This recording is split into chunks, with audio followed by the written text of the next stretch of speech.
Vamos a comenzar la sesión del día de hoy, que como sabéis está dedicado a las religiones y costumbres. Como veis, nos acompaña en la sesión de esta mañana la ministra González Sinde y, como decía ayer Rosa Conde, la cuestión de las religiones siempre ha salido en todos los debates de estos encuentros de mujeres líderes. De ahí que tanto Rosa Conde como la directora del curso, Amelia Valcárcel, decidieran que en este año convenía darle un tema, un día específico a las religiones. Ahí me gustaría solamente, muy brevemente, recordar que la cuestión de las religiones es una cuestión nodal para el feminismo y debemos recordar que no es de ahora, sino que ya en los inicios del movimiento feminista, más concretamente en el sufragismo americano, en el siglo XIX, las mujeres sufragistas que hicieron esa bella declaración de sentimientos, la declaración de Seneca Falls, donde establecían una tabla de vindicaciones, entre las que estaban los derechos económicos, los derechos educativos, la mejora en las leyes del matrimonio, la mejora en las leyes de la herencia, los derechos de propiedad. Ellas, en 1848, hacen esta declaración con Elizabeth Cady Stanton a la cabeza, y 47 años después, con Elizabeth Cady Stanton a la cabeza, lo cual nos da muestras de la vitalidad y longevidad de Elizabeth Cady Stanton, toman conciencia de que, pese a los logros, puesto que habían visto cómo sus derechos educativos eran reconocidos, habían visto mejoras en los derechos económicos, habían visto mejoras sobre todo en las leyes que tenían relación con el matrimonio y con los derechos de propiedad y de herencia, toman conciencia de que, sin embargo, hay una última barrera que parece que no pueden saltar. Esa última barrera que reside en las costumbres, que reside en los prejuicios y que de alguna manera se canaliza a través de las religiones. Ellas, como conocedoras estupendas de los textos sagrados y de la Biblia, no olvidemos que algunas de ellas eran reverendas, deciden analizar críticamente la Biblia, críticamente los textos que aparecen en la Biblia, y como resultado de ese análisis crítico hacen un libro que se titula La Biblia de la Mujer, y que supuso, todo hay que decirlo, la escisión en el movimiento sufragista, precisamente por esa denuncia, de alguna manera, de los tipos femeninos que aparecían en la Biblia. Con esto solamente quiero poner un marco de que la religión ha sido una cuestión nodal para el feminismo.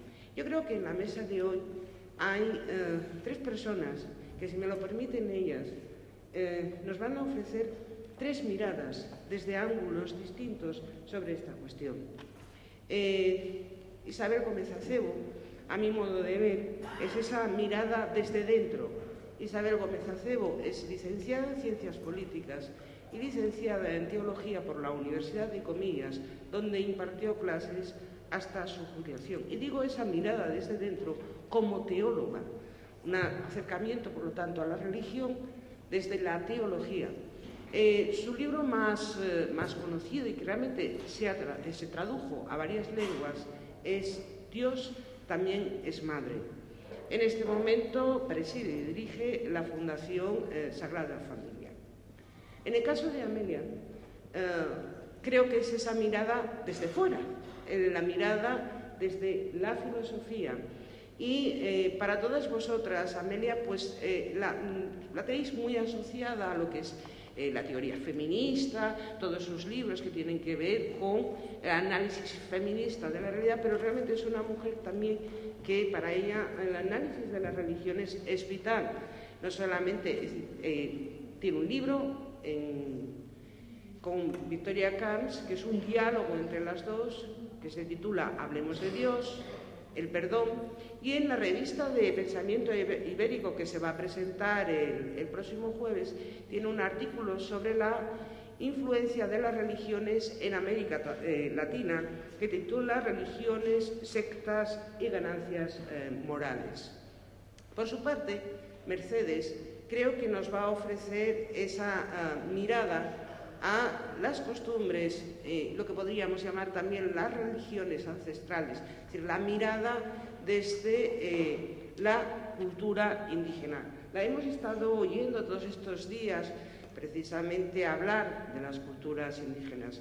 Mercedes es antropóloga y, como habéis visto, realmente está implicada con todo lo que son los pueblos indígenas de las tierras bajas de Bolivia, y yo creo que ella nos va a poner esa colisión a la que se enfrentan las mujeres indígenas en el caso de las costumbres y la vindicación de los derechos sexuales y reproductivos. Yo creo que es una mesa que nos de lujo y, sin más, le paso la palabra a Isabel Gómez Acebo. Buenos días a todas. Me gusta pertenecer a una mesa de lujo, porque normalmente no estoy en estas facetas. La primera pregunta que yo me querría hacer es cómo es posible que en un mundo con comunicaciones muy pobres hasta hace muy poco, todas las religiones han coincidido en darle a las mujeres un papel subordinado. Una respuesta podría ser que las tropas de Alejandro Magno traspasaron las fronteras y llevaron la filosofía griega, que tenía una gran dosis de misoginia, por el mundo. Pero yo sinceramente creo que la respuesta es más simple. La fuerza física del varón se impuso y dominó a las mujeres. Y la segunda pregunta sería, ¿qué papel han jugado las grandes religiones? Yo me voy a reflejar en las grandes religiones del libro las religiones orientales, hinduismo, budismo y algo de taoísmo. Desgraciadamente no sé nada de religiones africanas o amerindias, con lo cual creo que Mercedes sabe mucho, o sea que ya nos podrá ampliar esta idea. A primera vista puede parecer que las religiones han sido un freno a las pretensiones feministas. Y como así sí parece, ¿no? Todas las mujeres que querían salir del hogar y que las religiones les parecía mal. Es decir, las grandes religiones se han puesto de acuerdo con las sociedades patriarcales para limitar las pretensiones femeninas. Sin embargo, lo que hay que tener claro es que los grandes fundadores eran pro igualdad. Y como dice Horkheimer, las religiones nacieron precisamente para salvaguardar o potenciar el papel de los más débiles. O sea, ¿cómo es posible que con esa idea inicial las religiones se pusieran a favor de los poderosos de la sociedad? Yo creo que la respuesta es sencilla. Los grandes poderes políticos siempre han tratado de atraer a la religión a su campo y han tratado de pagar a los líderes religiosos. De esa manera estaban a sueldo y se olvidaban de sus ideas originarias y se ponían a favor de la idea del gobierno. Pero hay que dejar bien claro que en el judaísmo Génesis lo deja bien claro, a imagen de Dios los creó, varón y mujer los creó, y luego Génesis 2.3 también define que la subordinación de la mujer es causa del pecado y no estaba en la idea primaria de Dios. El budismo al principio fundó unos monasterios donde los monjes y las monjas se rapaban la cabeza y se vestían igual, con la idea originaria, no del todo, pero que fueran lo más iguales posibles. El cristianismo, Jesucristo sabemos que se rodeó de mujeres. Pablo nos dice que había muchas mujeres en las primeras comunidades con puestos de relevancia, y en la carta a los Gálatas dice: si os habéis vestido de Cristo, ya no hay judío ni griego, ni esclavo ni libre, ni varón ni mujer. ¿Qué pasó en el Islam? Bueno, pues si pensamos en el momento que Mahoma inaugura esta religión, las mujeres eran como los camellos, se vendían y se compraban. Y la verdad es que Mahoma les dio un estatus que no tenían antes.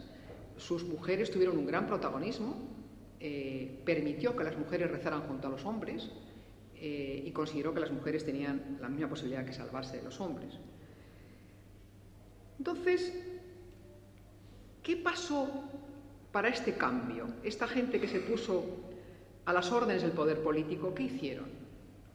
Pues buscaron argumentos teológicos que apoyaran las pretensiones de la sociedad patriarcal.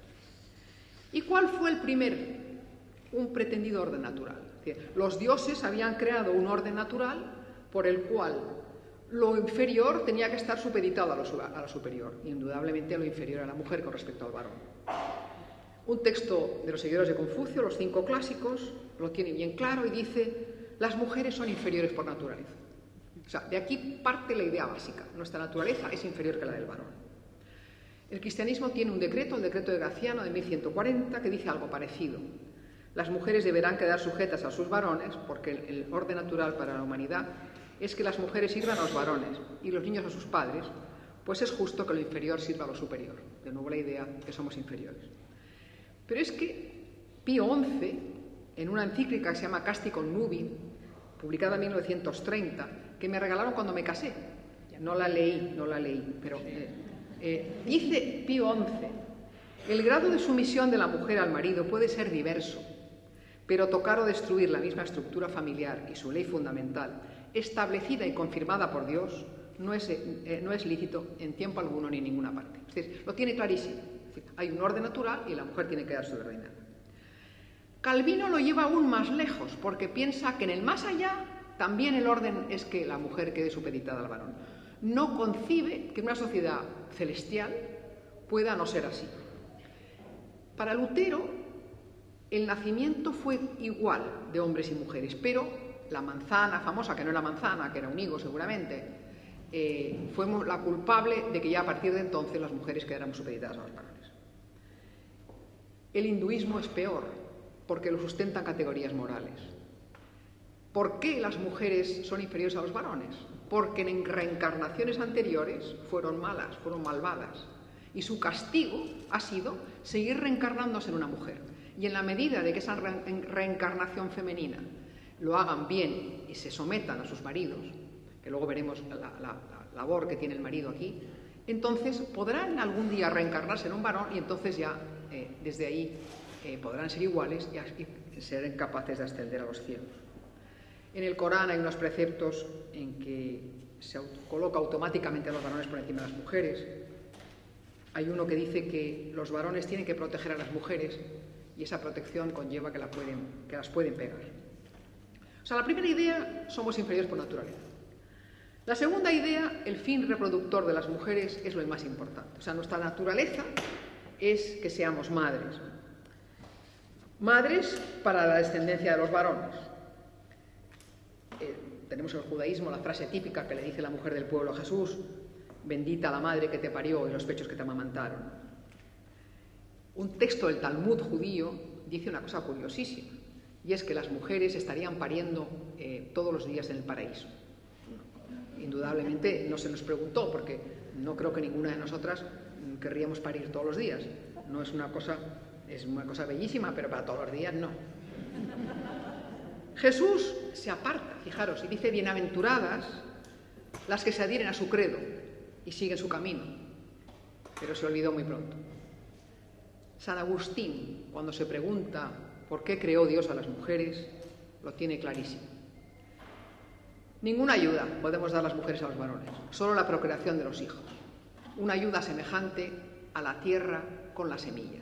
Esta es una idea que ha prevalecido hasta que von Boer descubrió el óvulo, y es que las mujeres solo aportamos el hábitat. En todas las religiones esto existe. El Corán dice: ara tu tierra cuando quieras. Es decir, la mujer es la tierra que el hombre con su cópula ara y coloca su semilla.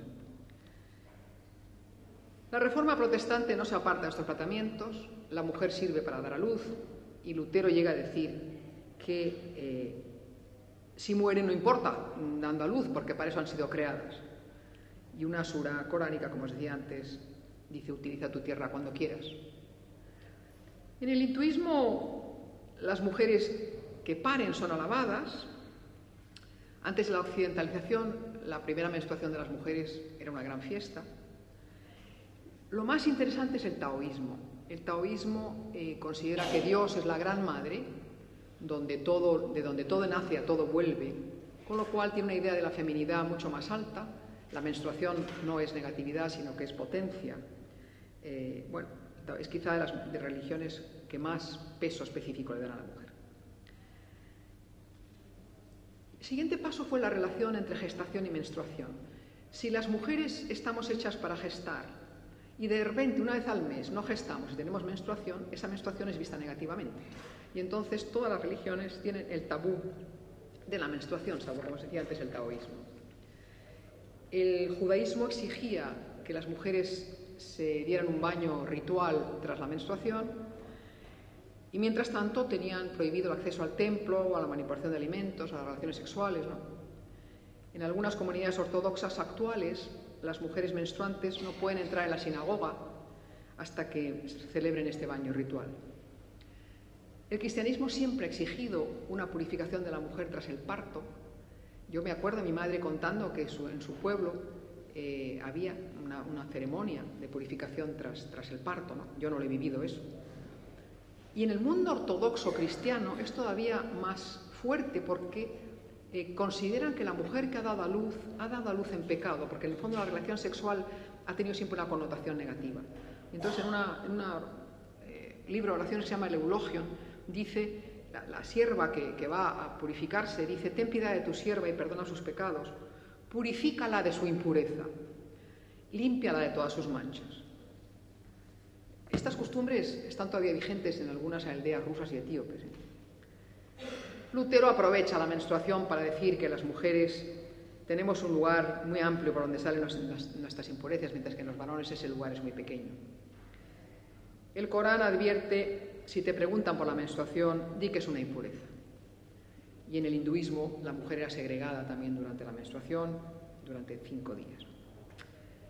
O sea, primera idea, somos inferiores por naturaleza. Segunda idea, estamos hechas para gestar y todo lo que no sea gestar es impuro. Tercera idea, debemos de gestar los fetos de nuestros legítimos dueños, que son nuestros maridos.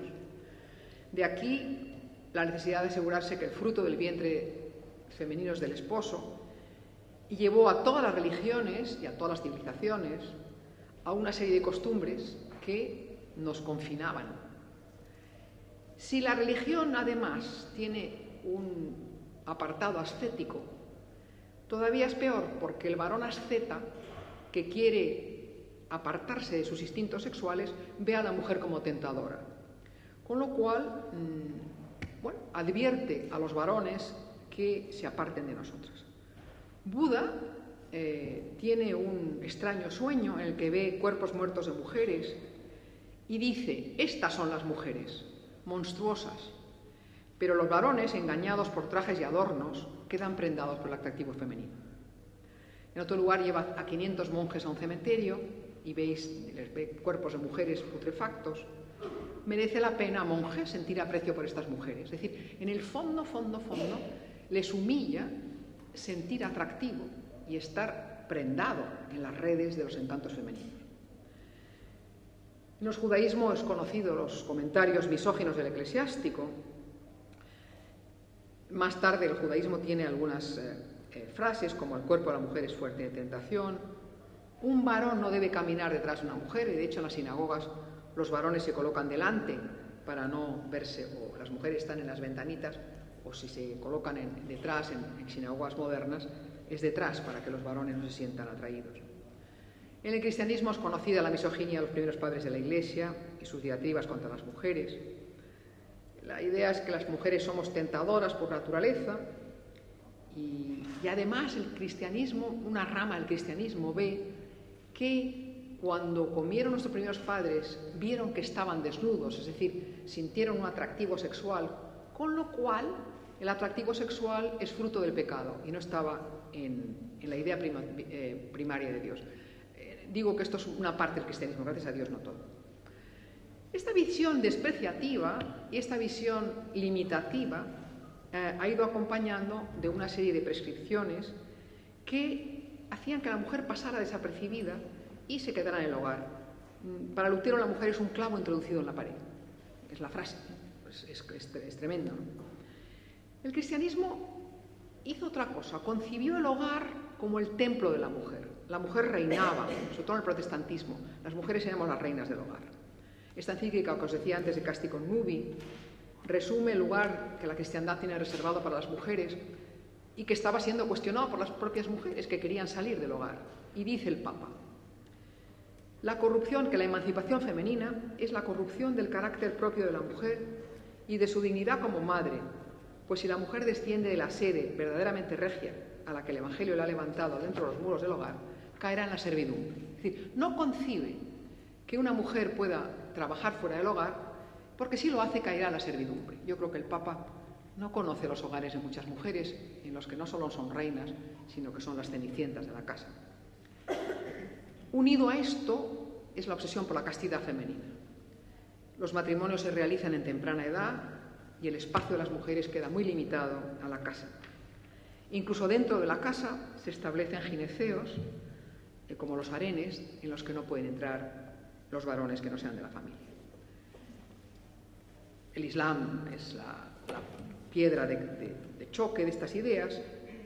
Es difícil hablar del Islam porque hay Corán, la Suná, los Hadith, las distintas naciones, pero en general podemos decir que el Islam coloca el honor del varón, como dice Fátima Mernissi, entre las piernas de una mujer. Con lo cual, confina a las mujeres lo máximo que puede.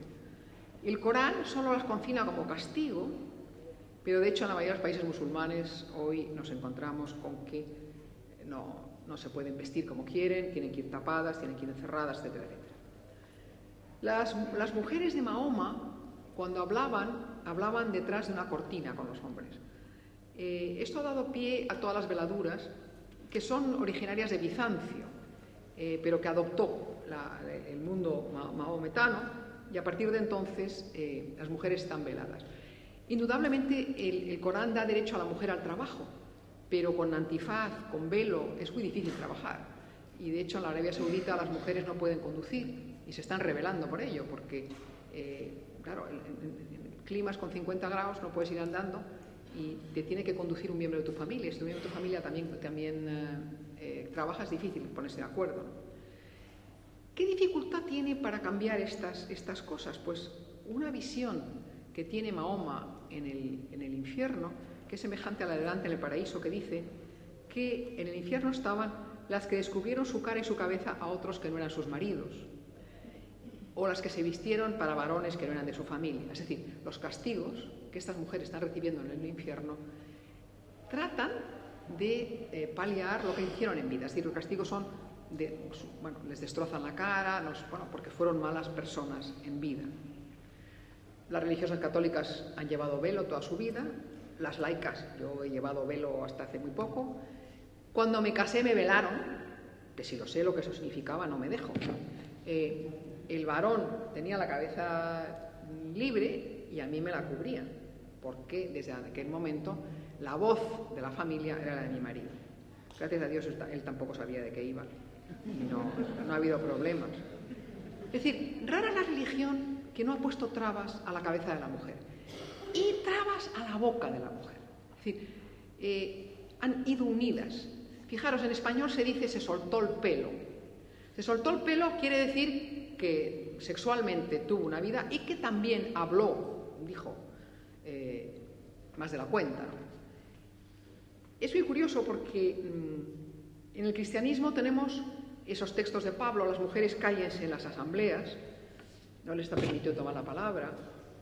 Orígenes dice: es impropio para una mujer hablar en una asamblea, diga lo que diga, incluso si pronuncia cosas admirables o santas, porque vienen en boca de mujer, todo lo que viene en boca de mujer es malo.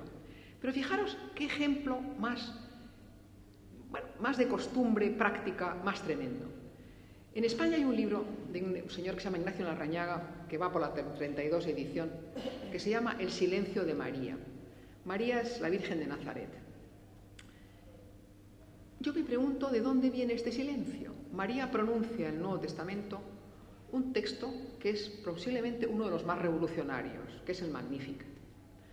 Mientras que de los 12 apóstoles hay 8 que no dicen ni mu.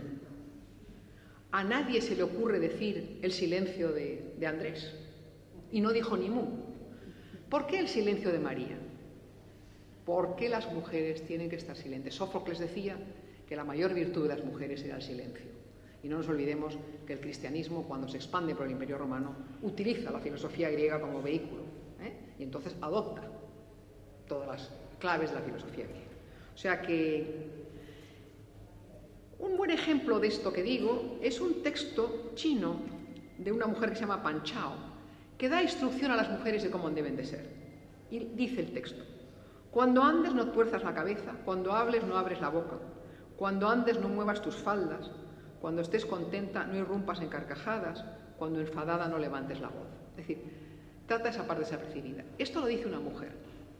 Y tenemos que ser conscientes cuando hablamos de mujeres que las costumbres, las mujeres las adoptamos y las transmitimos. Costumbres patriarcales. Y un caso clarísimo es el de la ablación del clítoris. En España, en Gerona, ha habido unas mujeres que las han condenado por hacer la ablación del clítoris de sus hijas. Es una monstruosidad, pero ellas saben que si no lo hacen, sus hijas quedan fuera del mercado matrimonial y no se atreven a plantar cara. O sea que las costumbres tenemos primero que hacer a que las mujeres vean que son ellas las que tienen las primeras que mostrarse en contra. Voy a ser rápida. La consideración moral. Todo esto nos lleva a que moralmente somos peores. Fémina viene de fe minus, menor fe, menor categoría humana. Fijaros, las diosas malas los dioses malos son diosas. El dios del mal es Mara en el hinduismo. En el budismo, en el hinduismo es Kali. Eva, Pandora en la filosofía griega, Eva es la culpable. Lilith en el judaísmo es otra compañera primera de Adán, que también es una malvada. Sin embargo, hay que reconocer que las religiones siempre nos han reconocido que podíamos salvarnos, igual que los varones. Ahora, por caminos más largos, porque éramos peores. Un hadith musulmán dice que Mahoma vio en el infierno más mujeres que hombres. Para la salvación, las religiones proponen dos caminos: el ascético, y es el encerrarte en un convento, y el iluminado. El iluminado quiere decir aprenderte los libros sagrados. Es curioso, todas las religiones nos han prohibido a las mujeres estudiar los libros sagrados. Los Vedas, la Biblia judía, la Biblia cristiana, el Corán. ¿Por qué? Porque en el momento, lo que tú decías del libro de Clarice Stanton, en el momento que las mujeres conocen los libros sagrados, dicen: tate, si no dice lo que dice Señor, dice que dice. Y entonces, a la medida que las mujeres hemos estudiado los textos sagrados, hemos salido al paso de una serie de costumbres inveteradas, pero que no estaban bien asentadas en los textos sagrados. O sea que por ahí nos han puesto toda clase de trabas. El hinduismo tiene una palabra que se llama pati, que es lo mismo para el varón que para el esposo que para Dios. La mujer, como es una reencarnación de una vida anterior negativa, se salvará en la medida que le dé culto al esposo, como se lo da culto a Dios. De aquí que cuando muere el esposo, ella deba de morir en la pira funeraria con él, porque es el último acto de supremo sacrificio. Si lo hace, tendrá la posibilidad de volver a ser un varón en la siguiente reencarnación. La que no lo hace, la que se queda viuda, se le ha jorobado la vida, y perdonad la expresión, porque como no fue buena, tiene que pagar. Y entonces las mujeres viudas en el hinduismo viven aisladas, no salen de casa, tienen una vida, cuando se han quedado viudas jovencísimas, porque normalmente se casan niñas con hombres muy mayores. Hay maravilloso, un camino salvador para las mujeres en todas las religiones, que consiste en que nos hagamos hombres, que renunciemos a la feminidad, que renunciemos a ser madres, en todas las religiones. En el feminismo, Santa Perpetua dice en un momento dado: facta sum masculus, ya soy un varón. ¿Cómo lo conseguían? Fundamentalmente, no casándose, por supuesto, y con unas limitaciones alimentarias tremendas, que lo primero que hacían, bueno, reducían sus pechos, reducían el tamaño de sus formas y acababan reduciendo su menstruación, porque la menstruación es un lujo. Cuando no te alimentas, pues la menstruación deja de desaparecer. O sea que todas las religiones, el camino era que te convirtieras en varón. El origen está en Platón, en el Timeo, que dice que los que fallan y no llegan a sus estrellas es porque se convertirán en mujeres en un momento dado. En el cristianismo también hay de estos, como se dice. En el hinduismo ya hemos dicho antes que como mujer no te puedes salvar, o sea que tienes que reencarnarte en un varón. En el budismo se decía que Buda no había tenido jamás una encarnación en mujer, y en la corriente del gran vehículo todavía hoy hay unos textos que deben pronunciar las mujeres que dicen: porque deseo quedar libre de las impurezas del cuerpo femenino, adquiriré el bello y fresco cuerpo de un varón. ¿Qué ha pasado con todo esto en la mente femenina? Que muchas mujeres hemos acabado teniendo una sensación de asco con nuestro cuerpo. Yo no creo que es casualidad. Bueno, Santa Catalina de Siena murió de hambre porque, bueno, quería ser un varón. Y quería ser un varón alabando a Dios, creía que estaba ahí, fue santa porque, bueno, lo hizo creyendo que era lo mejor que hacía. Todas esas jóvenes que tienen anorexia, de alguna manera han interiorizado esta idea de que el cuerpo femenino... ahora voy a hablar de mi juventud, creo que las niñas de hoy son distintas, pero nosotras, cuando nos llegaba la pubertad, escondíamos nuestro pecho. Los niños estaban orgullosísimos de sus órganos sexuales. A lo mejor hoy, con esta revolución sexual que hay, ha cambiado, ¿no? Y hoy las mujeres se ponen pechos enormes, pero yo creo que hay todavía una corriente ahí de vergüenza de la mujer de tener un cuerpo, que nos... Bueno, la conclusión. Yo creo que las religiones no han sido las iniciadoras de estas prácticas, pero les han apoyado con su teología. Y yo creo que hay que descubrir que en el origen no estaba la religión, sino que al revés, la religión ha tratado siempre de darle cancha a los pobres de las sociedades. Y fijaros una cosa muy importante, tú alababas antes a las sufragistas. Qué curioso que las sufragistas americanas tenían en una mano el Código Civil y en otro la Biblia. ¿Por qué? Porque decían que las sociedades, a partir de la Revolución Francesa, necesitaban ser una comunidad de iguales y que en la Biblia se encontraban las bases para plantearse este tema, porque que Dios no quería que las mujeres fueran inferiores a los varones. Algo se está moviendo en las religiones. Como en toda la vida, los roles prescritos dejan paso poco a poco a los roles vividos. Y todos estamos viendo cómo hay una pequeña revolución en el mundo, pequeña y grande. Todavía queda, no sé si habéis leído la prensa, pero a mí lo que el juez que dice que zorra es que no es un insulto a la mujer, sino que es decir que es astuta. Hombre, mire. Bueno, pues eso, claro, que un juez de la Judicatura Española diga eso quiere decir que todavía hay detrás, pues lo mismo pasa en la religión. Pero yo creo que hay muchas teólogas feministas en todos los credos, en el Islam también, que están diciendo, señores, ustedes estaban equivocados. Esto se puede leer de otra manera. Esto estaba escrito en un momento en una sociedad que la sociedad ha cambiado y tenemos que adaptar estos textos a nuestras vidas. Yo creo, para terminar, que si los varones hubieran sido, las mujeres hubieran sido dirigentes en las religiones, el desarrollo hubiera sido más rápido. Piensen ustedes solamente que imaginemos que los dioses de las religiones serían dioses y diosas en los politeístas. Y en las monoteístas no serían varones, a lo mejor podían ser dioses o varón y mujer, un dios andrógino. Y yo pienso también que esos dioses no serían tan trascendentes y lejanos, serían los dioses más cercanos y que habrían hecho dejación de su omnipotencia, esa omnipotencia de los dioses. No, el Dios cristiano no es omnipotente y sin embargo nos lo han hecho creer. El Dios cristiano muere en la cruz y muere por los desfavorecidos de este mundo. O sea que el poder, que nos gusta a todos, pero las religiones deben estar a favor de los desposeídos. Y yo creo que estamos en un momento vital, tanto para las mujeres como para las religiones, y de que se haga bien este cambio irá en beneficio de ambas, porque Y es problemático porque la ciencia mira al futuro, mientras que las religiones miran al pasado. La ciencia se mueve por hipótesis y las religiones se mueven por convicciones. Es mucho más fácil cambiar una hipótesis que una convicción.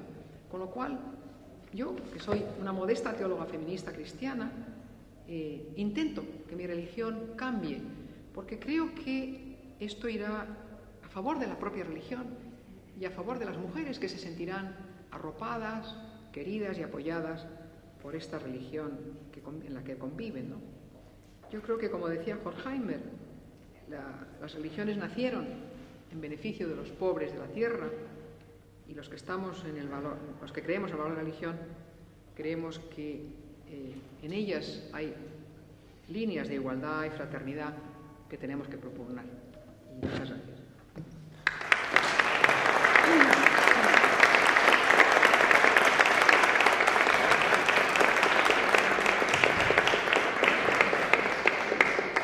Muchas gracias, Isabel. Amelia, tienes la palabra.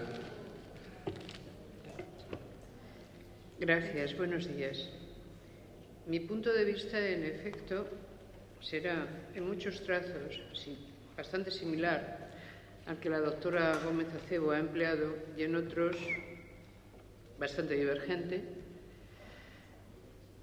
De todas maneras, pienso que se puede trenzar entre ambos un discurso homogéneo que luego se completará con la visión de Mercedes. Verán, desde mi punto de vista, las religiones son una entidad viva. Es decir, entiendo por religiones un conjunto de prácticas que incluyen también rituales y ceremonias, mediante las cuales un grupo humano se reafirma en sus propios valores, los hace patentes en los rituales y se da tanto pasado como destino. Es decir, sobrepasa la inmanencia y pretende llegar a un punto de trascendencia, bien sea ligándose a los ancestros a través de esas prácticas, bien sea garantizando el futuro del grupo por medio de esos ritos.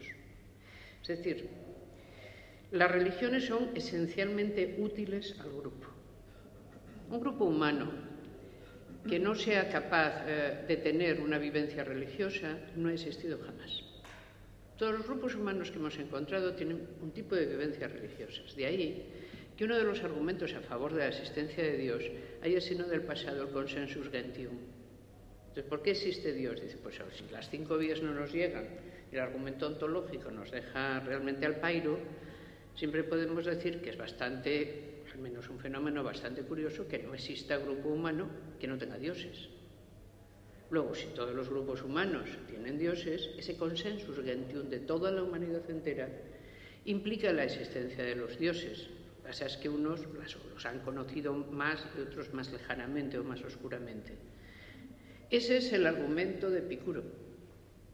Epicuro es el primer filósofo que es ateo de alguna manera, porque ser ateo en la antigüedad no estaba nada fácil, es decir, era una solución no prevista en el sistema. Y Epicuro es lo que más se parece a un ateo y no lo es. Epicuro simplemente dice, hay 2 cosas que hacen que la gente sea infeliz. Una es el temor de la muerte y otra es el temor a los dioses. A la muerte no hay que temerla, porque cuando llegue la muerte no estaremos para darnos cuenta de que nos hemos muerto. Luego vivir pensando en ese temor es inútil. Y segundo, no hay que temer a los dioses, porque los dioses existen, pero son felices. ¿Cómo? Explicación. Los dioses existen para sí mismos, son tan inmensamente felices que les importamos un rábano. Es decir, no están dispuestos ni dispuestas a entrar en nuestras vidas, ni a favor ni en contra. ¿Dónde viven? En los metacosmos. La idea de Epicuro es que nosotros vivimos en un cosmos que conocemos, pero que hay muchos más universos y que entre unos y otros hay lugares vacíos donde viven justamente los dioses, entre cosmos y cosmos, y que tienen una vida plena, eterna y feliz. ¿Qué tenemos que hacer? Parecernos a ellos lo más posible, porque son el ideal de vida. Así que lo primero que tenemos es la obligación de ser felices. Sobre esa obligación no tenemos ninguna otra. Y para ser felices, eso sí, empieza a desarrollar una filosofía en la cual lo que más hace feliz es beber agua y comerse queso fresco, es decir, todo lo demás es mucho más complicado y conviene evitarlo, ¿no? O sea, Epicuro lleva una mala fama terrible encima cuando lo suyo es una filosofía estética bastante fuerte, pero que da el primer protoateísmo que podemos encontrar en el mundo antiguo, ¿no? Es decir, no va ni siquiera Epicuro contra el consensus gentium. ¿Pero por qué? Porque la verdad de este asunto es que los grupos humanos, todos, rechazan la inmanencia. La idea de que el grupo existe pero puede no llegar a existir y que no viene de ninguna parte, impide cualquier existencia organizada a un grupo humano. Por lo tanto, cualquier grupo humano, por pequeño que sea, por difícil que sea su vida, educe un pasado, imagina su futuro como un futuro verosímil y se religa con una potencia externa que o bien viene del pasado o bien le acompaña en ese tránsito, que lo hace verosímil para el futuro. Para lo cual tiene que realizar, eso sí, por general, un conjunto de ceremonias que le aseguren la benevolencia de ese acompañamiento. El evitar, por así decir, la mala fortuna. De ahí la noción de pureza, a la que Gómez Acebo se ha referido. La idea es, hay una serie de actividades que nos ponen en contacto directo con la pérdida de la suerte. Esa serie de actividades son, sin embargo, necesarias de realizar, de tal manera que tenemos que prever ritos exculpatorios que nos liberen de ese on, por emplear una expresión japonesa, de esa deuda que hemos contraído. La idea de pureza se expresa de muy diversas maneras. Hay una noción que por la antropología conocemos bien, que existe en una enorme cantidad de pueblos, que es, por ejemplo, la de Orenda. Es decir, nociones que hablan de una sustancia espiritual que se porta o no se porta, que se tiene o no se tiene, y que es mejor tener que perder, y que determinados rituales aseguran que las mantienes. Tiene muchos nombres, Mana, Orenda, Wakanda, tiene cantidad de nombres a lo largo del planeta. En el fondo, aquí le solemos llamar Haris, los griegos le llamaran Haris, y nosotros le llamamos gracia. En la religión, por ejemplo, cristiana, en la católico-romana, estar en gracia todavía es una cosa que es muy recomendable. Todo lo contrario es estar en pecado, y cuando estás en pecado no te va a ir bien. Pero es que la última noción de pecado no remite al mal moral, sino a la impureza física. ¿Cuándo se está en pecado? Cuando se está en contacto con las fuentes de pecado, que son todo aquello que esté corrompido o muerto. Por ejemplo, todo lo que sea sucio, todos los fluidos corporales. Todas esas son ocasiones de impureza. Esa impureza hay que levantarla. Se levanta por lo común fácilmente, es decir, el pecado se cura con agua en la mayor parte de todos estos sistemas. Hay una serie de lavados rituales con los que se levanta un pecado leve. Si el pecado es más gordo, claro, la cura tiene que ser más fuerte. Entonces esa cura ha de ser, por ejemplo, el fuego para algunos pecados. Lo que ha sido ocasión de pecado se quema. O la muerte de lo que te hizo pecar,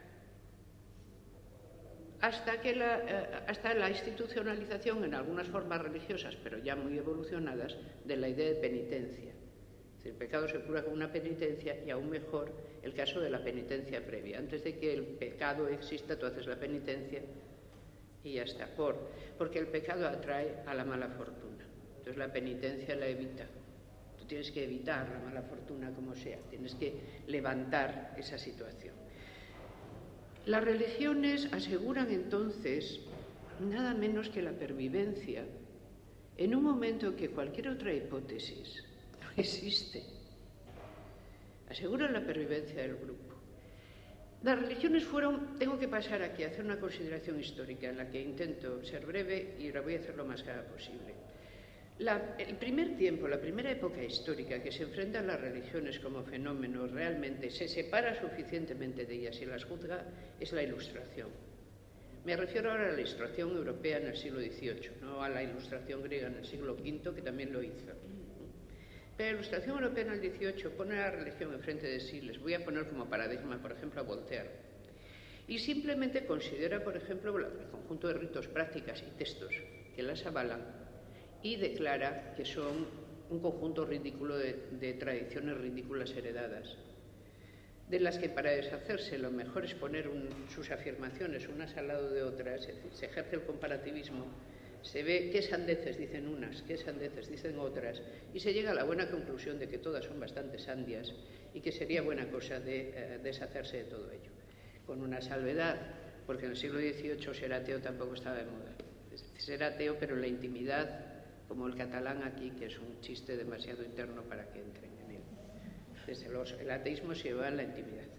Entonces, ¿qué se era oficialmente? Deísta. Esto es, Dios, el creador del universo, el gran arquitecto, es un ser tan grande, tan por encima de nuestra comprensión, que colgar de Dios todas nuestras prácticas ridículas o atribuirle todos unos textos que tienen fecha de nacimiento en lugares probablemente extravagantes de la geografía del planeta, pues no se puede hacer. Hay que pensar en Dios realmente como alguien omnipotente, extraordinariamente bueno y probablemente fiable y fiado en el destino de la humanidad, puesto que ha sido creador de un mundo que es perfecto y no hay más que pensar de Dios. Entonces te sale el deísmo. No son ateos, son deístas, y en tanto que son deístas, abominan de las religiones realmente existentes. Y les empiezan a dar un nombre, les llaman religiones positivas. Entonces la religión es la otra, es la religión filosófica, que es deísta. Y las religiones que realmente existen son positivas y no se pueden fácilmente descargar de su positividad, porque están demasiado vinculadas justamente a los rasgos supersticiosos. Bueno sería el poder separar religión de superstición. ¿Y qué es lo que hacen los cristianos ilustrados? Lo intentan Feijóo, otros cuantos. Vamos a separar religión de superstición. Eliminemos la superstición. Hay un caso antológico con Feijóo para que nos demos cuenta de a dónde pretendo apuntar. Feijóo sabe, por ejemplo, cuando él escribe el teatro crítico, habla muy a menudo de la religión, pero él naturalmente es un clérigo y es creyente. Y habla de un milagro que se produce a fecha fija en una ermita de Asturias, es la ermita de Sant Lluís.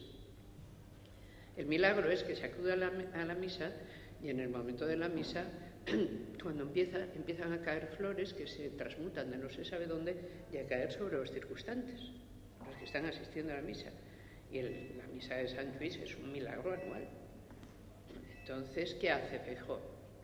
Coge a otros caballeros ilustrados de su tertulia y acuden todos a Sant Lluís y les hace hacer un informe de lo que ocurre. Y cuando empieza a producirse el milagro, lo desmilagran. ¿Y por qué es? Dice una señora, uy, me está brotando una flor, se acerca al caballero en cuestión, pluma en ristre con tintero y dice, es una mota de polvo que es la luz y es una ilusión óptica total, no hay ninguna flor. Si tiene como a 10, la conclusión es no se vuelve a producir jamás el milagro, claro, porque hay un relato tal de que todo era una ilusión hecha, que ya no hay milagro, es decir, hay que hacer con toda la santa religión. Le quitamos la milagrería y ¿qué nos va a quedar al final? El mensaje verdadero de la religión. Le quitamos la superstición. Pero claro, es que a la religión a la que se le quita la superstición no le queda nada. ¿Qué queda? Te queda el deísmo, de nuevo. ¿Y por qué no sirve el deísmo? Porque el gran arquitecto no te cura el dolor de muelas, fundamentalmente. Es decir, cuando alguien tiene un verdadero problema, no suele decir, oh, gran arquitecto del universo, tengo un problema, que ¿para qué? El gran arquitecto no está especializado en nuestros fallos. Y las religiones positivas están, por el contrario, muy atentas a todo lo que son acontecimientos del mundo de la vida. Es más, son los sistemas que saben manejar los acontecimientos del mundo de la vida. En todos los pueblos, puesto que todas las religiones te dicen cuándo de verdad naces, en qué consiste vivir y cuándo verdaderamente te mueres, y te dan el encaje de pureza que te traslada o no a otra vida cuando crean en ella, porque no todas las religiones han creído en la vida eterna. Es decir, hay una gran cantidad de religiones que no creen en la vida eterna. Y hay una religión distraidísima que no cree en Dios, que es el budismo. Esto está bien, no hay Dios. En el budismo no hay Dios, digamos. Las formas religiosas son muy variadas. Pues bien, en todo caso, ¿Cuándo acaba esa consideración de la religión como el conjunto de supersticiones? Yo creo que acaba con Herder. Herder es un autor por el que yo tengo un gran aprecio, no es un primera fila, y escribió las ideas para una filosofía de la historia de la humanidad. Es uno de los primeros filósofos de la historia, y lo que dice es: las religiones son las reservas de memoria de la humanidad. Y no entender esto significa no entender qué son las religiones. Cuando la humanidad ha aprendido cualquier cosa, ha adquirido cualquier habilidad, lo normal para transmitirla ha sido introducirla en un contexto religioso. Si no, simplemente la propia humanización no se hubiera producido. La religión está implícita en la humanización. Y muchas de las cosas que son simplemente periodos y logros de la humanización, el grupo humano las seca, por así decir, las vuelve estáticas a lo que es dinámico para poder perfectamente transmitirlo. Por ejemplo, ¿qué paso más fuerte en la humanización que el descubrimiento del fuego? No captar fuego casualmente porque ha caído un rayo, sino ser capaz de hacer fuego y conservarlo. Realmente nada ha tenido tanto que ver en el proceso de humanización como la toma del fuego. Poder tener fuego.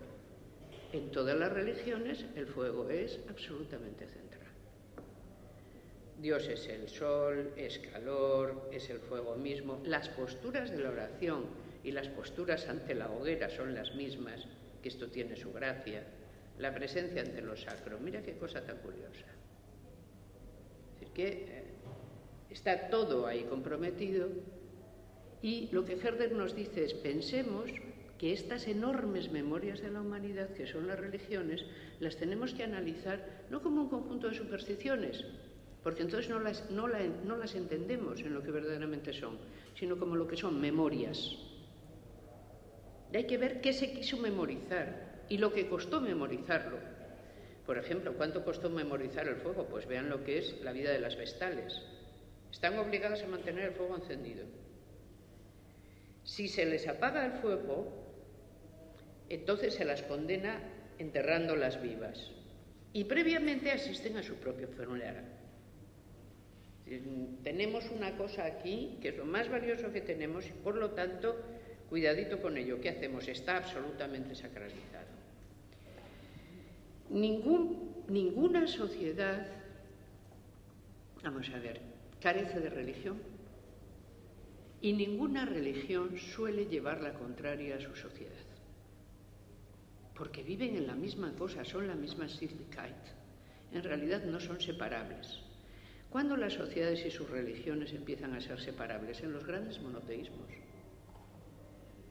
Los grandes monoteísmos hacen que la religión sea algo advenido al grupo que previamente está metido en una práctica diferente y que tiene que introyectar como algo que viene de fuera. Y esto empieza a suceder en el momento del helenismo, con el enorme crédito que en el mundo helenístico cobra el judaísmo. Yo me voy a referir también a las religiones del libro en esta mañana al menos, porque todas nosotras en Occidente somos cristianas. Quiero decir, puede haber, desde luego, religiones indígenas, pero están penetradas del cristianismo y viceversa. Es decir, que ya ahí el mestizaje se ha hecho muy fuerte. En el siglo III a.C.,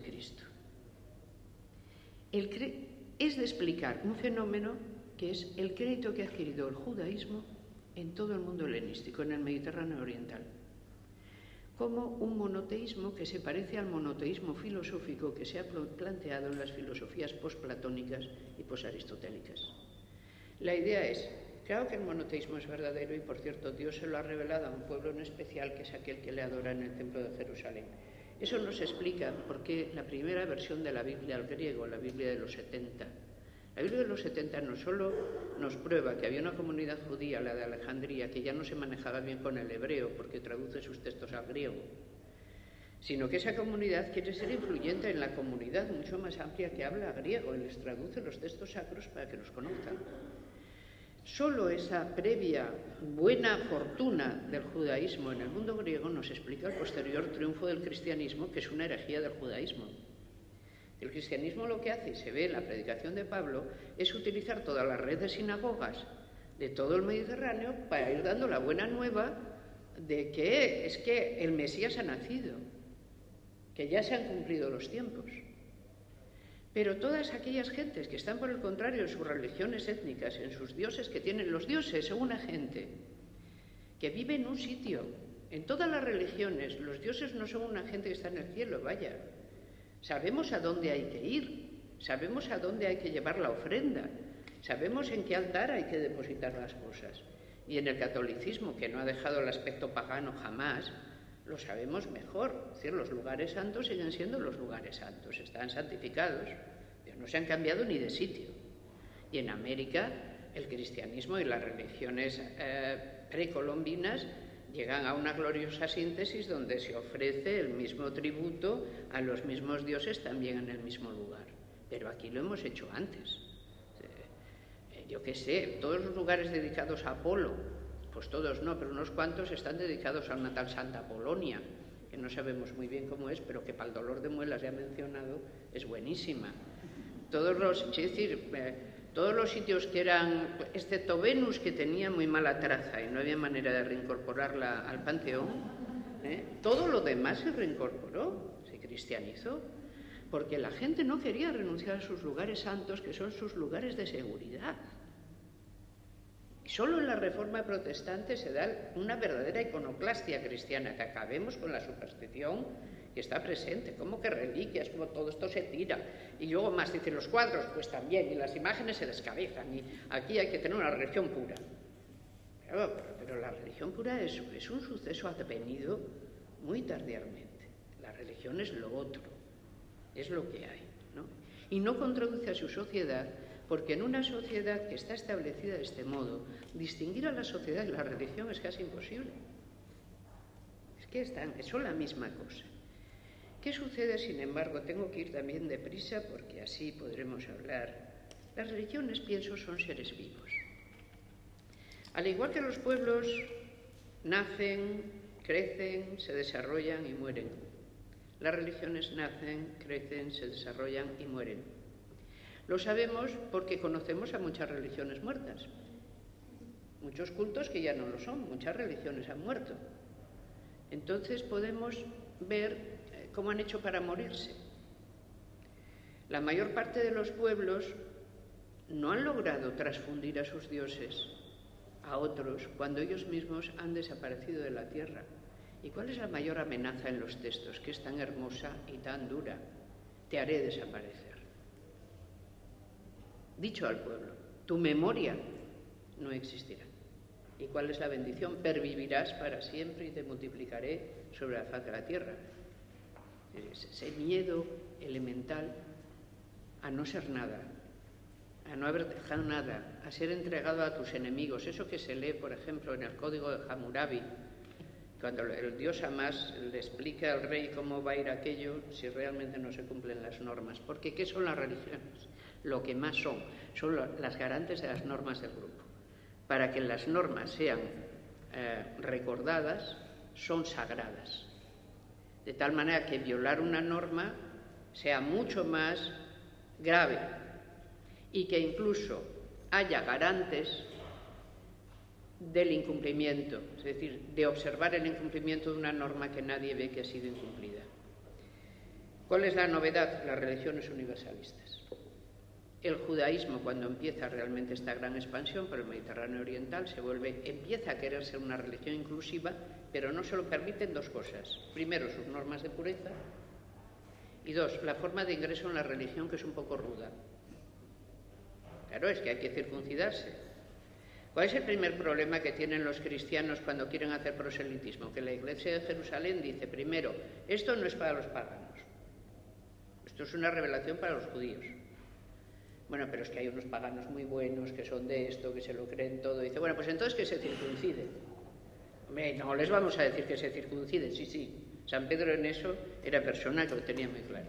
Que se circunciden y que dejen de comer gambas, mejillones, liebres y todo lo que no se come, que son una larga cantidad de cosas, y que hagan todos los ritos de pureza judíos que vienen en el Deuteronomio, porque si se convierten, se convierten.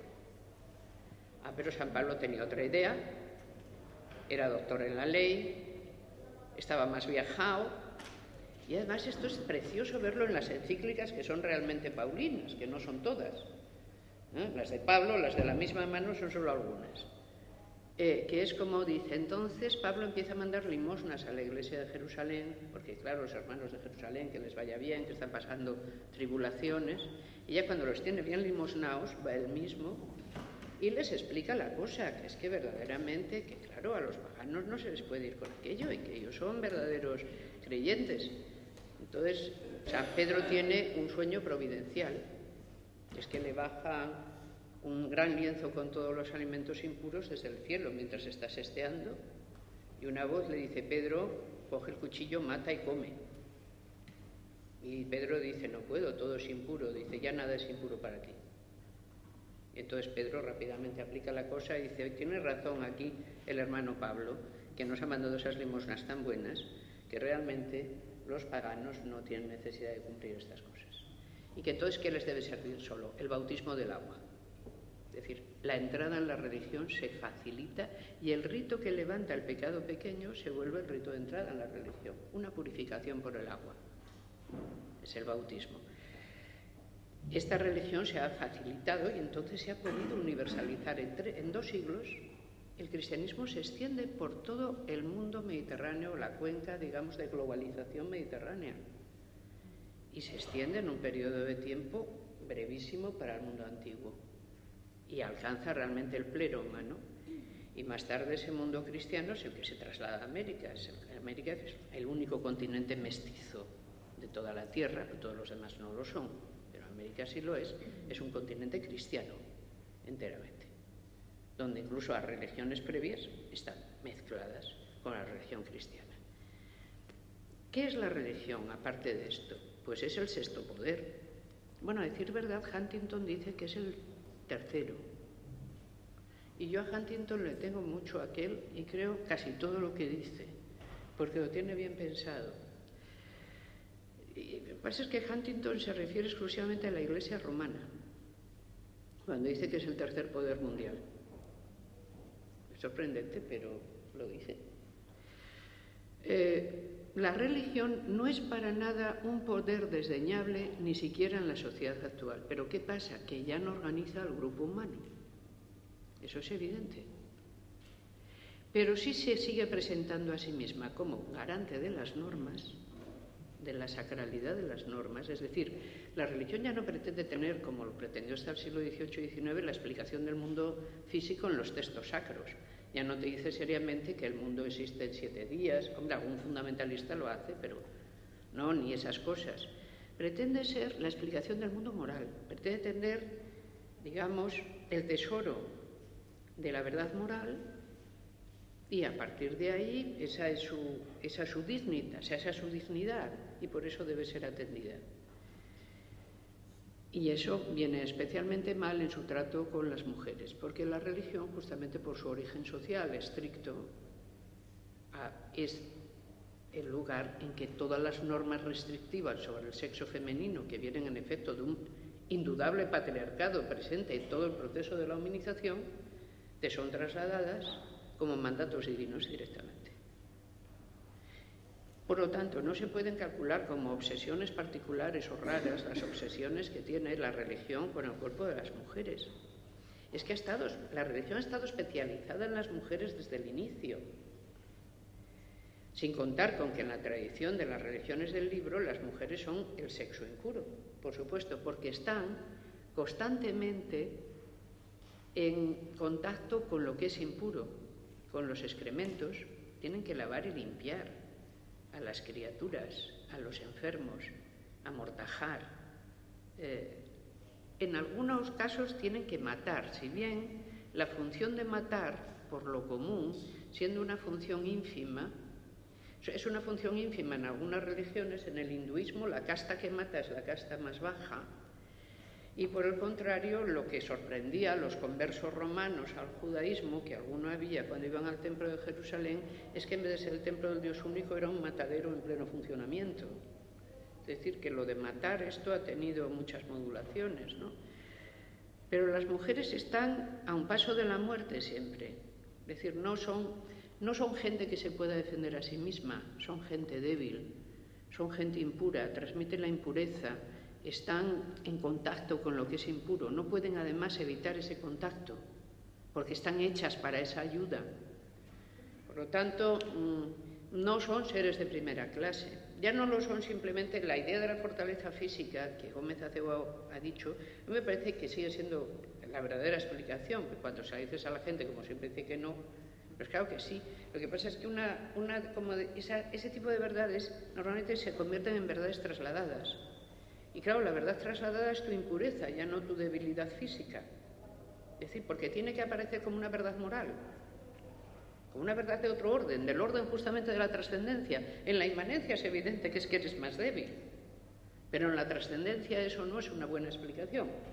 Entonces ha de ser que eres impura. Y la idea de impureza femenina está presente en absolutamente todas las formas religiosas, de las más primitivas a las más elaboradas. Está en todas ellas. Una última, que yo creo para que podamos iniciar. ¿Qué pasa? Que ahora me voy a referir a ese artículo que luego ustedes pueden ver en Pensamiento Iberoamericano, de tal manera que podré ser muy rápida, dar solo 2 trazos porque lo tienen allí. ¿Por qué el crédito de las religiones no va a desaparecer jamás? Es decir, por si hay alguien que piensa que las religiones son formas de vida que pueden ser trascendidas y que puede existir una sociedad que prescinda de ellas. Les dije antes, yo no pienso que sean en este momento una organización, no son organizadoras sociales las religiones, pero son grandes apoyos individuales. En un mundo en el cual la incertidumbre no puede ser nunca llevada a tender a cero. Y por lo tanto, mientras la incertidumbre exista, digamos, la religión tiene una apertura ahí que ya no es tanto grupal como individual y que sigue prestando muy bien este servicio. La religión se ha individualizado, se ha hecho interna, pero a medida que se ha hecho interna, ha adquirido la fortaleza del castillo interior.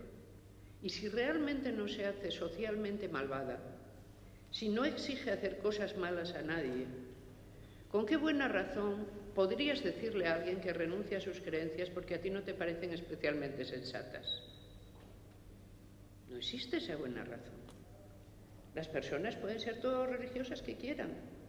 Lo que no pueden es ir a la sociedad a explicarle cómo debe funcionar, que sin embargo es lo que hicieron estupendamente bien en el pasado. ¿Qué es el fundamentalismo? Cuando yo era todavía catedrática presencial, que es como le llamamos desde la UNED a dar clase, tenemos unas expresiones deliciosas, pues yo, un día que tocaba esto, decía, a ver, fundamentalismo no es creer con mucha vehemencia lo que uno crea, sea lo que sea. Dices que yo me lo creo horrores. No, fundamentalismo es decir, la religión transporta una verdad de un matiz superior a cualquier otra, de tal manera que su verdad es tal que tiene que dirigir la convivencia de la sociedad humana y la sociedad política. Es decir, que tiene ese derecho por el tipo de verdad que tiene. Por lo tanto, vamos a regir la sociedad civil por medio de las normas religiosas. Eso es el fundamentalismo. La tentación fundamentalista está presente siempre en las religiones. ¿Cuándo no la llevan a término? Cuando no les dejan las sociedades. Pero si las sociedades se sienten ante un enorme fracaso, se sienten inseguras, se sienten al borde del caos, el retorno de los religiosos es lo primero que podemos esperar, y con una vehemencia fundamentalista. Miren, mi amiga Wasila Tamsali, que es musulmana, pero como también es francesa y caballero de la Legión de Honor, es racionalista. Entonces, me dio el siguiente detalle. En Argel, ella es argelina de nacimiento, en Argel, por supuesto, uno de los momentos en que las mujeres más velos se pusieron fue después del terremoto. Hubo un gran terremoto, consecuencia. Nos estamos portando mal con Alá. Fátima, ponte el velo inmediatamente. Alá no está de acuerdo con lo que ocurre ante la inseguridad, nunca se va hacia adelante. Por lo tanto, no hay nada que más me ofenda que el topicazo de decir aquello de la gente no se da cuenta de que crisis quiere decir oportunidad. Dice, sí, oportunidad de irte al carajo. Es una oportunidad muy poco apreciada en general. Crisis quiere decir lo que quiere, la gente en periodos de una fuerte incertidumbre no tiene movimientos hacia adelante, tiene movimientos regresivos. y se va hacia atrás a ver si atrás se encuentra la verdad. Si nuestro mundo se hace mucho más complicado, no se hará más habitable para las mujeres si las formas religiosas se vuelven fundamentalistas.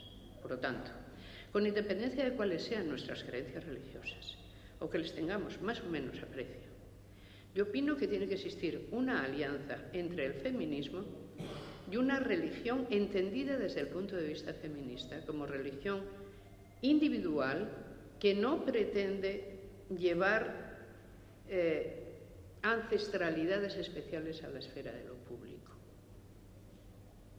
Creo que esa alianza ha de hacerse y por eso creo que son buenas todas las iniciativas que la propician, porque, cierro, realmente la idea racionalista de encontrar un paisaje social en el cual la religión no tenga cabida no es verosímil.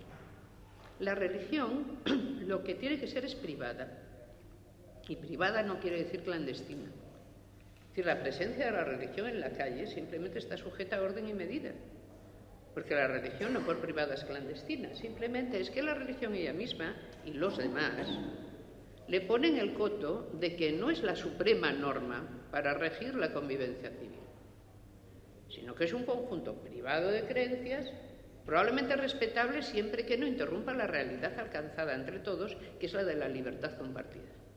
Cada vez que la religión se inmiscuye en la justamente libertad compartida, se tiene absolutamente toda la legitimidad para decirle que vuelva a su lugar. Pero no hay ninguna legitimidad para atacar individualmente las creencias de nadie. Esta es mi posición en esto. Muchas gracias.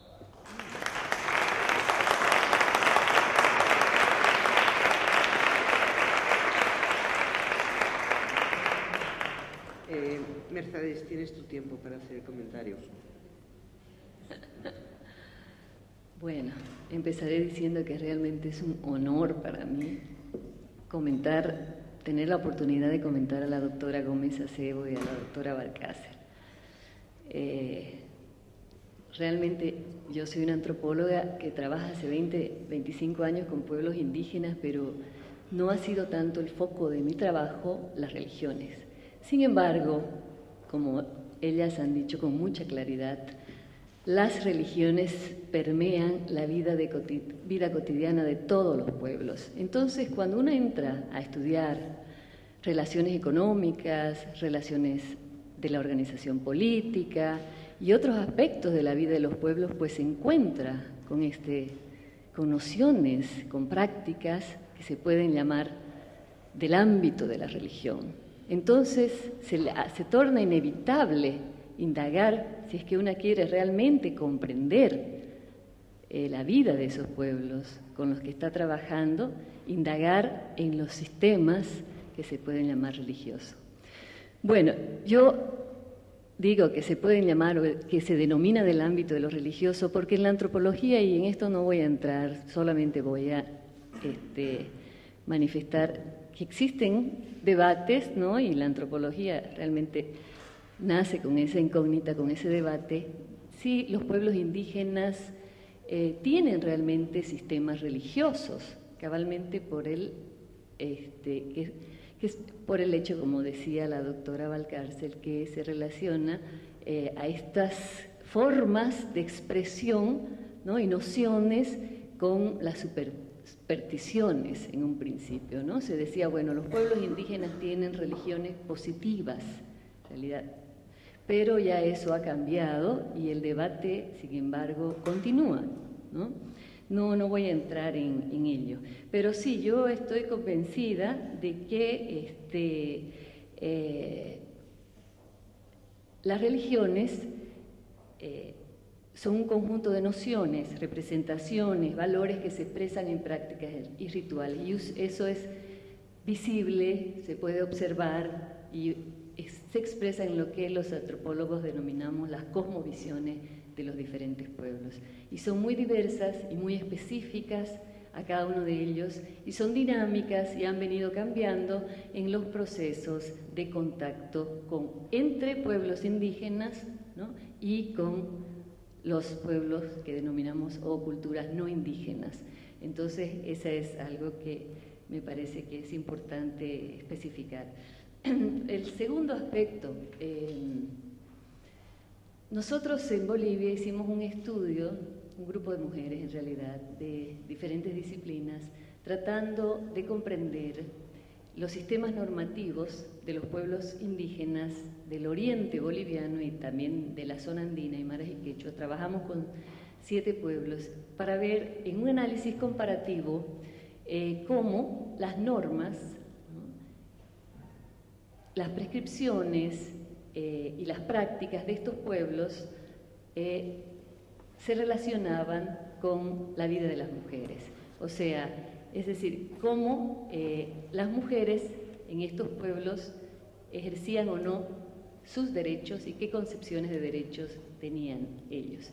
Entonces, ahí tuvimos que adentrarnos en estos temas de sistemas normativos, ¿no?, nociones de la religión, y entramos a esta noción que muchos antropólogos han buscado toda su vida, el encontrar las sociedades igualitarias, ¿ya?, donde las mujeres y los hombres accedan a la toma de decisiones en estas relaciones de poder de manera igualitaria.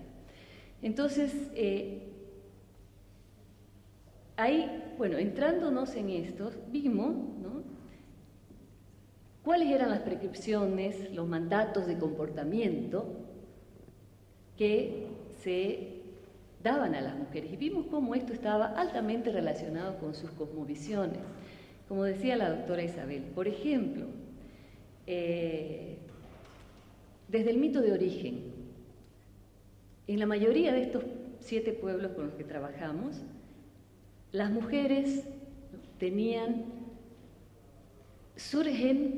son criadas iguales por los dioses indígenas, pero en un momento determinado, eso cambia. Por ejemplo, en el caso guarayo, ¿no?, la mujer es representada por la yuca, el hombre es el maíz, y nacen como complementarios, ¿ya? Pero en un momento determinado, el maíz ordena a la yuca que prepare la siembra, pero la yuca, ¿no?, se relaja y se tarda 6 meses en preparar la siembra. Entonces vuelve el maíz enojado y le dice: te has tardado, ¿por qué has hecho esto? No has cumplido con mi mandato, no has cumplido con tu rol complementario. Entonces le ordena hacer una chicha, y esta chicha es una bebida fermentada de la yuca, ¿no?, y la yuca, para quedar bien con el maíz, le da a tomar esta chicha, le da mucha chicha, dice. Bueno, entonces él se emborracha y resulta de que cuando está borracho le pega, la castiga, un fuerte castigo. Entonces, cuando los guarayos se emborrachan y castigan a sus mujeres, justifican esto utilizando el mito de origen, ¿no? Entonces, desde ese momento se establece una relación subordinada entre mujeres y hombres, y surge, al parecer, a partir de ahí, de ese mito de origen. Luego encontramos, por ejemplo, las diosas, ¿no? Azognac, la diosa Ayorea, es la diosa de mayor poder.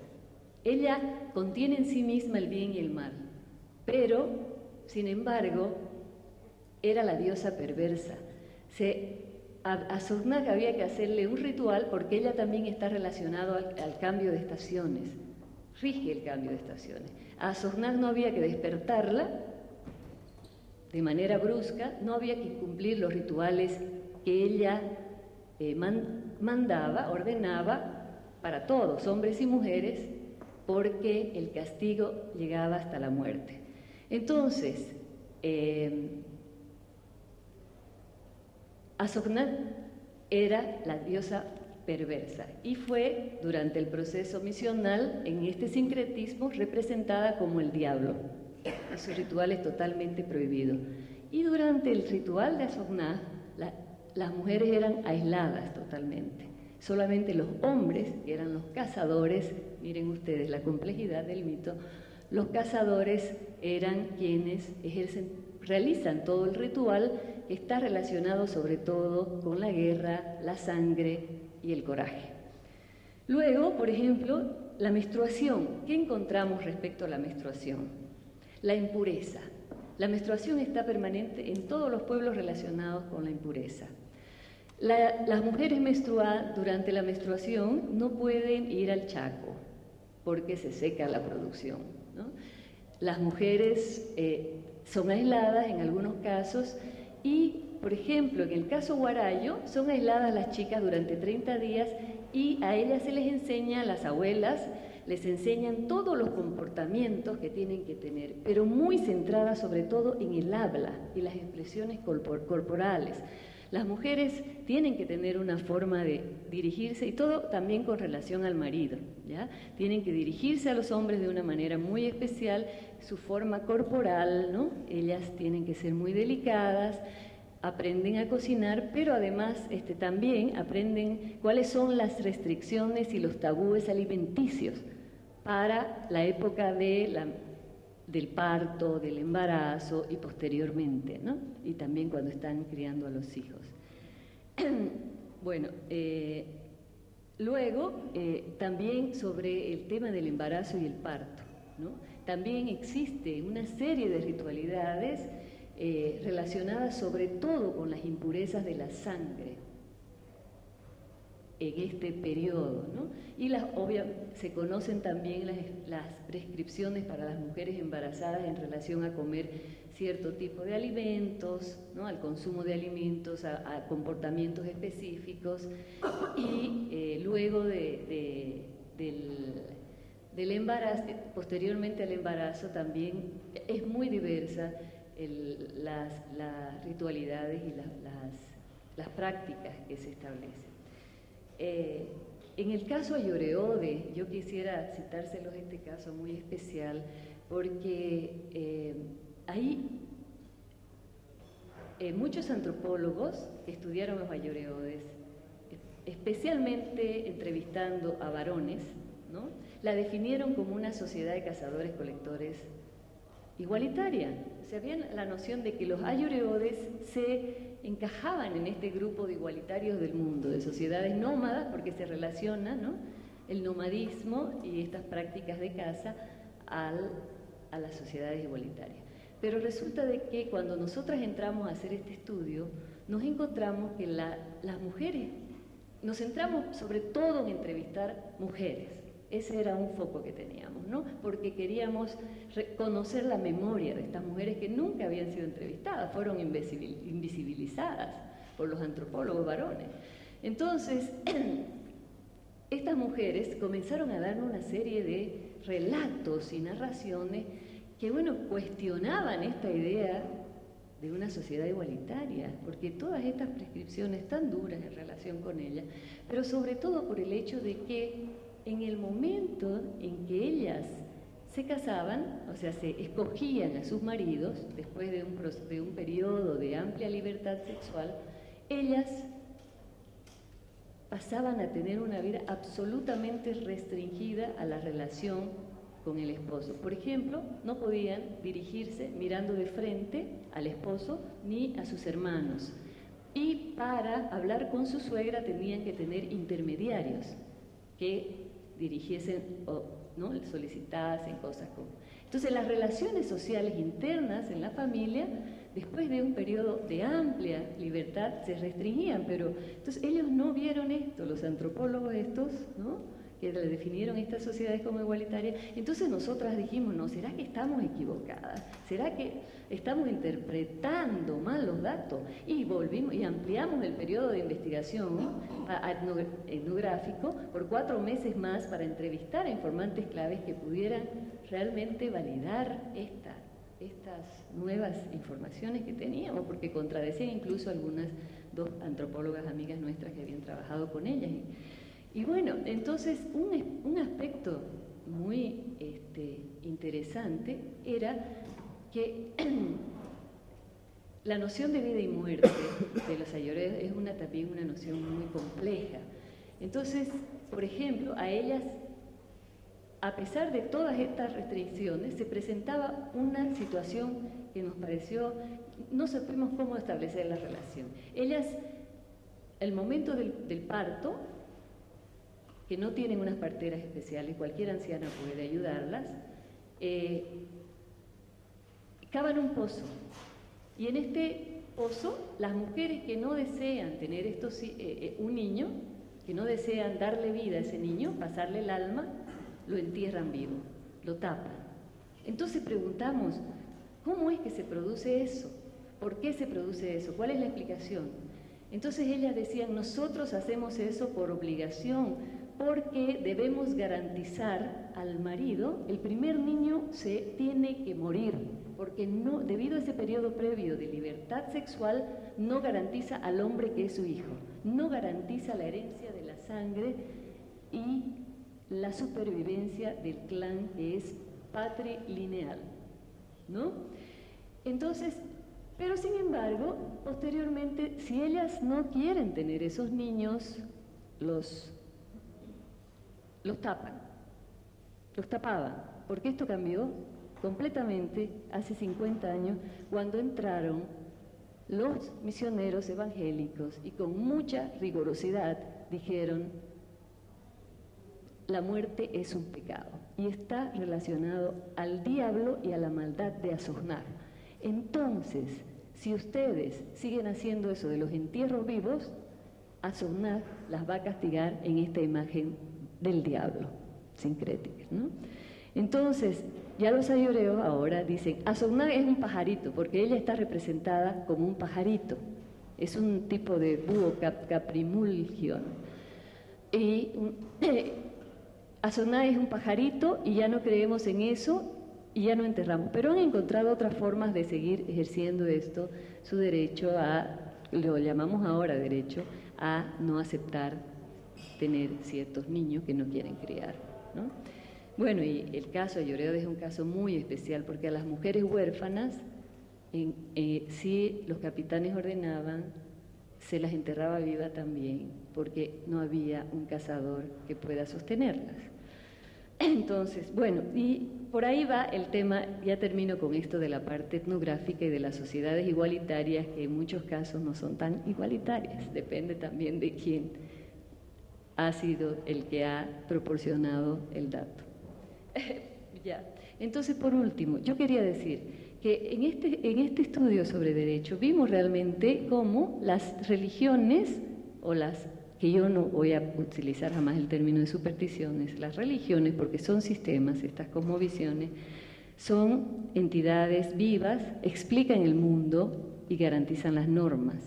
Y voy a concordar en esto con la doctora Barcárcel, que en la actualidad hay una tendencia por este sincretismo que se ha producido a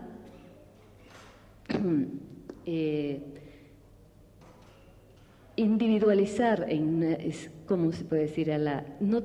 Que las religiones en la actualidad, por ejemplo, en el caso de Lloré, los evangélicos han trabajado mucho esta idea del individualismo, y sí ellos están revisando eso en un proceso de reflexión, porque dicen, por ejemplo, fue negativo el hecho que los misioneros dijeran que la violencia que se ejercía contra las mujeres se restrinja al ámbito de lo privado, de la familia nuclear. Antes las relaciones de parentesco garantizaban a las mujeres cierta